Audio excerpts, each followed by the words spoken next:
যাতে বাচ্চা পড়লো না ঠিকই, কিন্তু প্রথমে আত্মবিশ্বাস নামক বীজটা মাটির নিচে অনেক নিচে চলে গেল। It's most important. এবার শুরু হলো বাবা মা বাচ্চাকে প্রোটেক্ট করা, এটা চলতেই থাকলো। বাচ্চা 1 বছর হয়ে গেলে তাকে নিজেকে খেতে দেওয়া উচিত, আমাদের যেমন খাইয়েছেন। এর প্রতি আমার আহ্বান, তোমরা শুধু ভালো ছাত্রছাত্রী হও তাই নয়, ভালো মানুষ হও, ভালো নাগরিক হও। নিজের অধিকার যেমন বুঝো তেমনি দায়িত্ব মনে রাখো। সত্যকে ভালোবাসো, ভিন্ন মতকে সম্মান করো, আর দেশের কল্যাণে নিজের মত প্রকাশে ভয় পেও না। Be the unique one among the crowd.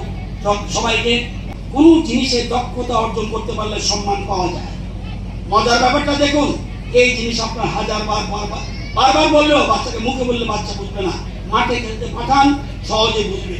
খেলা মানে সময় নষ্ট নয়, এটা আজকের দিনে বাবা মাকে বলেও বুঝাতে পারবেন না। মাথা গেঁথে নিন, খেলতে গিয়েই বাচ্চা অনেক কিছু শিখে। কি শিখে? খেলতে গিয়ে ডিসিপ্লিন শিখে। তাই আমি বলবো যে এই যে জিনিসগুলি ফর গডস সেক বাচ্চাকে খেলতে দিন এবং তাদের মতো করে চলতে দিন, দেখবেন আত্মবিশ্বাস বেড়ে যাবে। তো এবং জীবনের প্রথম বছরগুলো যত পারে ভুল করুক, ভুল থেকে শিখলে সেখানে জম্পেশ হবে। ভুল করে শিখলে আত্মবিশ্বাস তৈরি হবে।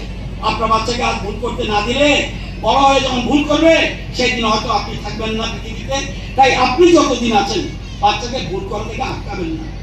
আমি অনেকে সব না, বাচ্চার মতো থাকবে, আমি যা বলবো শুনবে, ভালো করে পড়াশোনা করবে। যখন পড়তে বলবো চুপচাপ পড়তে বসতে হবে। ভালো মার্কস আনবে, এটুকু হলে আপনি খুশি তো? না, জেনে রাখেন আপনি ভুল রাস্তায় হাঁটছেন। আপনি যা যা চাইছেন ঠিক সেগুলি যদি আপনার বাচ্চারা করে, তাহলে আপনি একটা মেরুদণ্ডহীন মানুষ তৈরি করছেন। খুব গুরুত্বপূর্ণ জিনিস মনে রাখবেন, কারণ এর বেশি কিছু পাবেন না। সে আত্মবিশ্বাস হারিয়ে ফেলছে। কেন বললাম কথাটা আপনাদের গায়ে লাগতে পারে, কিন্তু আপনারাই আপনার বাচ্চার আত্মবিশ্বাস ধ্বংস করে দিচ্ছেন। ধরুন একটা বাচ্চা সবাই হাঁটতে শিখেছে, তো নতুন হাঁটতে শিখলে দুধ পড়বে, স্বাভাবিক, খুবই স্বাভাবিক। মা বাবা হিসাবে আপনার কি করা উচিত? আমাদের সময়, আমাদের মুখ্যমন্ত্রীর সময়, আমাদের কি ছিল? আপনার উচিত একটা এমন জায়গায় বাচ্চাকে নিয়ে বসানো যে সে পড়ে গেলেও বাচ্চার খুব একটা জোরালো গুরুতর আঘাত লাগবে না। যেমন ধরুন ঘাস আছে, এমন মাঠে বা মাঠ না থাকলে বাড়ির কোনো একটা ফাঁকা জায়গায় যেখানে কোনো ধারালো কিছু নেই, সেখানে ফোমের উপরে ম্যাট পেতে দিলেন। বাচ্চা এরকম অবস্থায় বাচ্চা এরকম জায়গায় নিজে থেকে হামাগুড়ি দেবে এবং তারপরে একদিন হামাগুড়ি দিতে সোজা হয়ে দাঁড়াবে।